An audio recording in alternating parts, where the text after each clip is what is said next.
Ce chemin, Claire Aupetit le connaît par cœur. La députée LREM de l'Eure vient porter plainte pour la 8e fois à la gendarmerie, suite à des menaces d'une élue municipale de Rambouillet sous l'étiquette Debout la France, publiée sur Twitter, dont elle a fait des copies.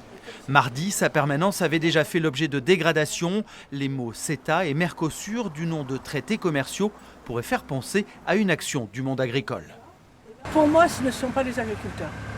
Les agriculteurs, quand ils mettent des logos, en général déjà c'est pas sur les murs, des permanences, ils mettent des banderoles ou ils vont nous mettre du fumier devant et ils assument. C'est vrai qu'ils le font la nuit, mais après ils se filment, ils le disent même aux médias. Un ressenti confirmé par le président de la Fédération régionale des syndicats d'exploitants agricoles.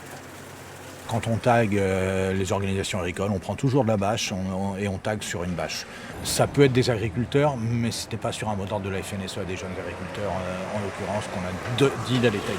Là. Mais quand vous êtes désespéré, quand vous ne comprenez rien, à un moment vous dites je fais comme tous les autres voyous. Voilà. En tout, 3 députés de la majorité ont été visés cette semaine. Dernière en date, Sira Silla, dont la permanence à Grand-Quevilly a été dégradée hier.